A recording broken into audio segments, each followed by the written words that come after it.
Hello friends, today we're going to talk about the quadratic function, that is ax square plus bx plus c, which is equal to f of x. So f of x, when I say f of x, this is a function of x. This can also be written as y is equal to ax square plus bx plus c. Now what is the difference between a quadratic equation and a quadratic function? If I write ax square plus bx plus c equal to 0, this is called as a quadratic equation. Now this has got two roots.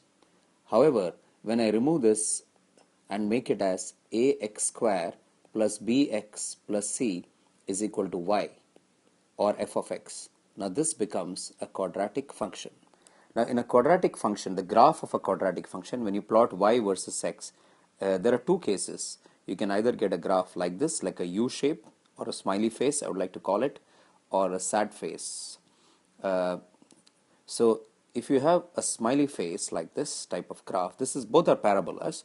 A has to be greater than 0. So it all depends upon the value of a.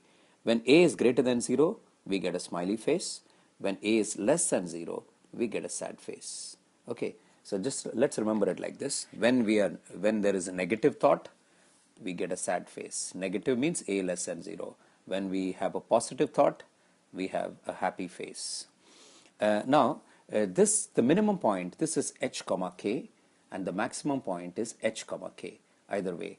Now this quadratic, by completing the square, the same quadratic can be written as a into bracket x minus h the whole square plus k, h, where h is equal to minus b upon 2a. So the coordinate of this point h is minus b upon 2a, and when I substitute this in the y form, the y coordinate will be c minus b square upon 4a. We don't need to remember this. This is called as the y minimum.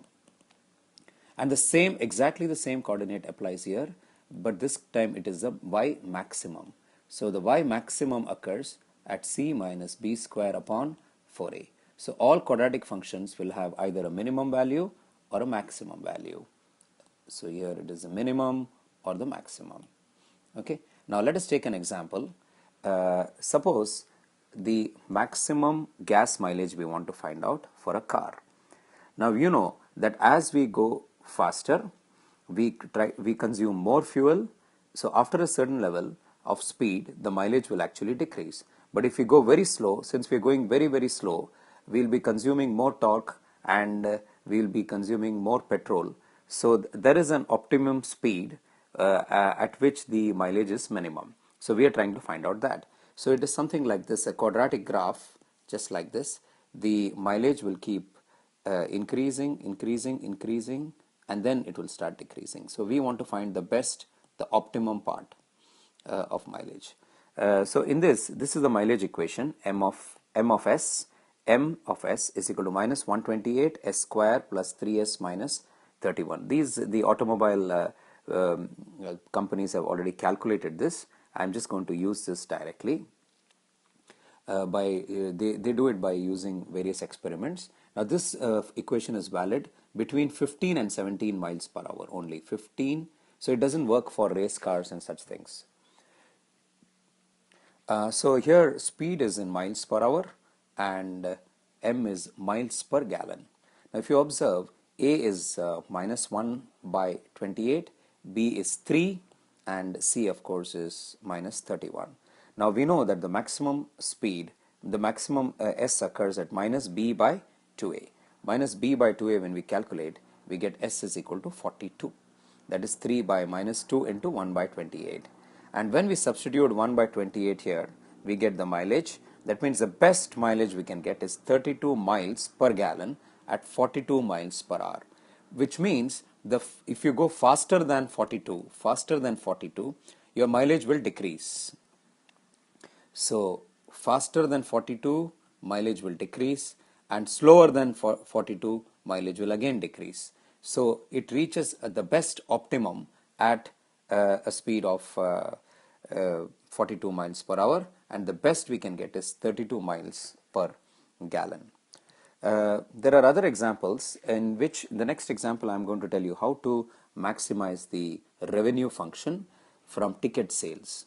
Now imagine we have an arena or hockey arena or something in which there are say 15,000 spectators capacity, and assume that the ticket price is $15. Suppose the ticket price is $15, then the expected average attendance is 9,500 people. However, as the price is lowered by $1, the attendance is going to increase by $1,000. So this is a scenario. So we have a big hockey arena. 15,000 spectators can be seated in that.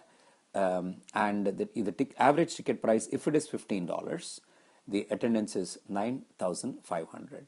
For every $1 decrease, the attendance increases by 1,000.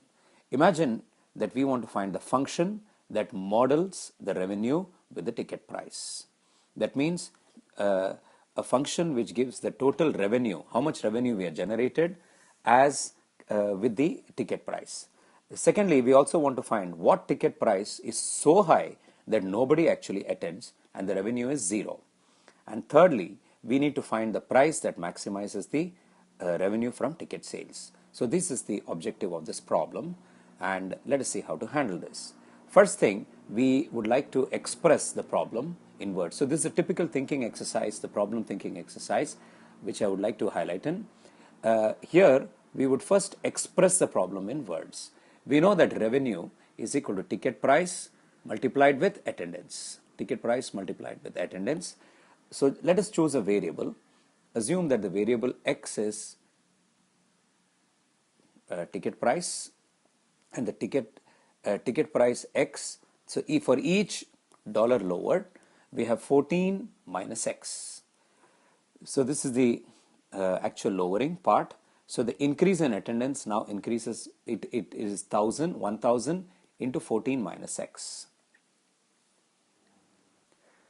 So the attendance now is 9,500 plus 1,000 for every $1 decrease. So 1,000 into 14 minus x. Now we open this bracket, simplify this. This is the revenue, this is the attendance. Now revenue function is the cost, ticket cost multiplied with the attendance. When you open the bracket, you get a quadratic equation. So this is the revenue function. Now in this, r of x will be 0. There are two cases when r of x will be 0.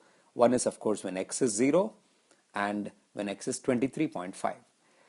Naturally, when x is 0 means when ticket price is 0, it doesn't matter how many people come, the revenue is going to be 0. That's a trivial case. But the other case is when you keep on increasing the price to 23.5. $23.5 means 0 people turn up. So even that means there is practically no revenue. Now how do you find the maximum revenue generated? So in this, the revenue is given by the quadratic function. So we compare this with ax squared plus bx plus c, and we get a as minus 1,000, b as 23,500. We find x is equal to minus b by 2a. So the revenue is going to be, the x ticket price is going to be 11.75 after doing the calculation. Substituting that back in the revenue function, this is the maximum revenue generated.